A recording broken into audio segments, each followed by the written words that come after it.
জেলেদের জালে কিন্তু প্রচুর পরিমাণে ইলিশ মাছ ধরা পড়তেছে, আমরা জানি। আর বাংলাদেশের সবচাইতে বিখ্যাত হচ্ছে ইলিশের জন্য চাঁদপুর।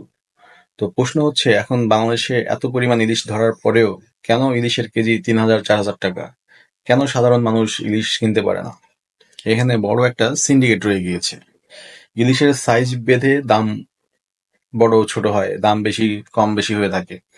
তো দেখা যাচ্ছে যে যখন জেলেরা মাছ ধরে এনে বাজারে আনে, তখন হচ্ছে এখানে যারা পাইকাররা থাকে, এই পাইকাররা কিন্তু মাছ কিনে ফেলে, এবং এটা কি করে, ঢাকের মাধ্যমে কিনে।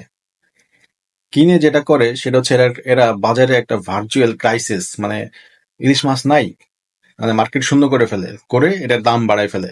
ধরেন যে মাছটা ওরা ১৫০০-১২০০ টাকা করে কিনছে, সেই মাছটা এরা বিক্রি করবে হচ্ছে পাইকারিতে ২৫০০-২৬০০। আবার যারা ২৫০০ করে কিনবে তারা আবার এটাই বিক্রি করবে ৩২০০-৩৫০০ টাকা করে কেজি। তো এই যে কিছু অসাধু ব্যবসায়ী, এরা কি করলো, আপনার মাছ ১২০০-১৩০০ টাকা করে কেজি কিনে এগুলোকে সব ফ্রিজ আপ করলো। ফ্রিজ আপ করে এর মধ্যে কিছু ব্যবসায়ী আছে যারা ভারতকে অনেক বেশি ভালোবাসে। ভারত যদি তাদেরকে জুতা পিটাও করে তাও কোনো সমস্যা নাই। হুম, সে ভারতের জন্য এই মাছগুলো রেখে দিবে, এবং ভারতের কাছে ডাবল মূল্যে বা অধিক মুনাফা লাভের আশায় তারা এই মাছগুলোকে ভারতে পাঠিয়ে দিবে। সেটা হইতে পারে মানে ইলিগেল ওয়েতে, হইতে পারে লিগেল ওয়েতে, চোরা পথেও পাঠাইতে পারে অথবা বৈধ পথেও পাঠাইতে পারে, তবে বৈধ পথেই তারা পাঠায়।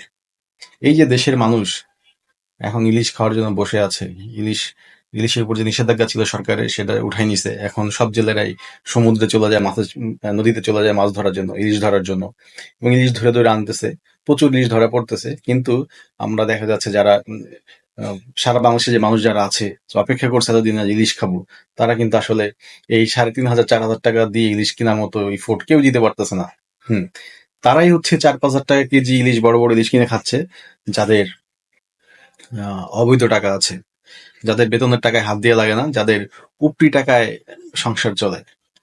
এরকম লোকেরও তো বাংলাদেশে অভাব নাই। এটা ভূমি অফিস বলেন, পাসপোর্ট অফিস বলেন, মানে যে অফিসই বলেন, এখন সরকারি যে কোনো অফিসের লোকজনেরাই হচ্ছে এই দামি মাছগুলা খেয়ে থাকে। তো এখন যদি এই ইলিশ মাছ জনগণের সবার মাঝে সুষমভাবে বন্টন করতে জানতে, তাহলে হচ্ছে সিন্ডিকেটটাকে ভেঙে দিতে হবে।